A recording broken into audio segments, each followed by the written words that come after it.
About 17 years ago, my life changed. My daughter was born. And over these last 17 years, she's had some brothers and sisters join her in the world.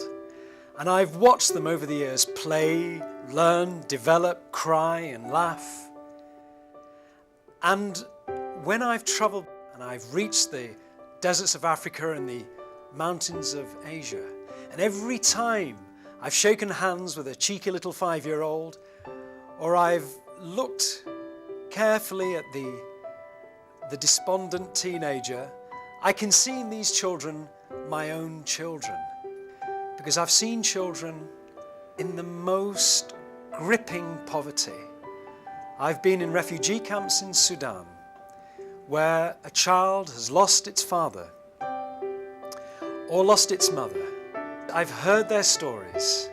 I've been in the camps in Afghanistan, and I've seen how, wearing very little, eating very little, many of these children I've encountered, besides lacking a parent, are lacking a house, are lacking a school, lacking the very basics, lacking the ability to plan for a future.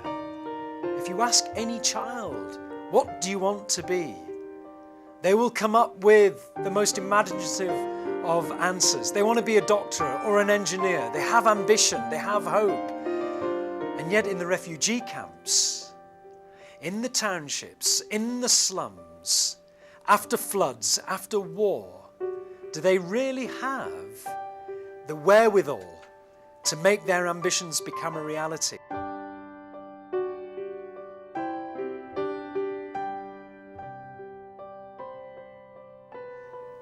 To be human is to be a steward of creation. And it goes beyond looking after the environment. It means looking after every other human being on the planet who is our neighbour. And Islamic Relief since 1984 has dedicated itself to looking after the most vulnerable people on the planet, the elderly, the woman with child, and the youngster who's lost his or her parent. Anything that brings about dignity to a human being.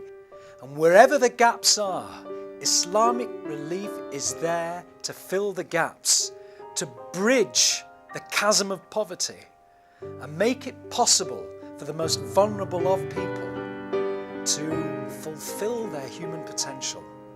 I've seen it with my own eyes, beyond just sweet words. And the difference I can make is to pour what energy and sincerity I have in bringing about projects that can make a difference to these young people's lives. I can fundraise and I can raise awareness about the plight of these children, my children that I've met in Africa and Asia and beyond. I can share their stories and I can inspire others to take pragmatic, practical action to make a difference in their lives.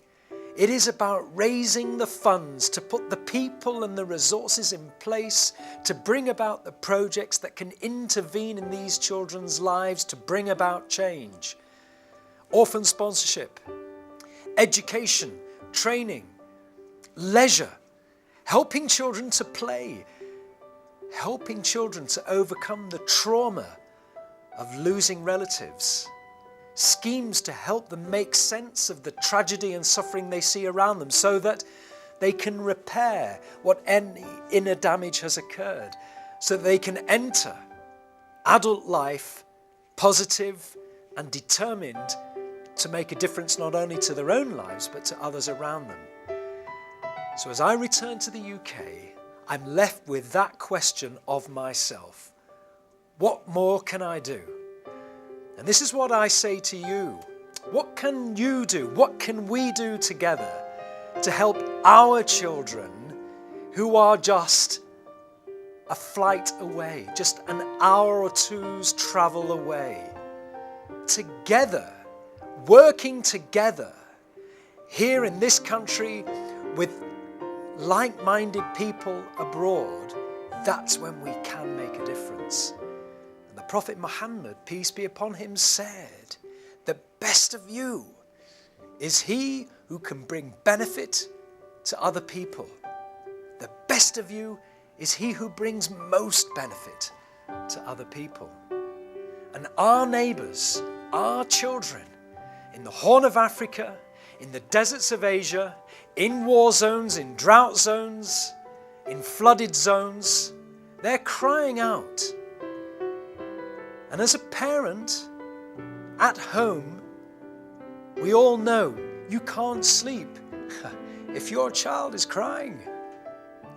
So how can we sleep when the cries of children across the world are going unanswered? So as parents and as human beings, let's answer that cry. They're our children. Let's make a difference. Let's promise ourselves not to let those cries go unanswered. That's our challenge. And that will remain our challenge till the very last moment we breathe on this planet.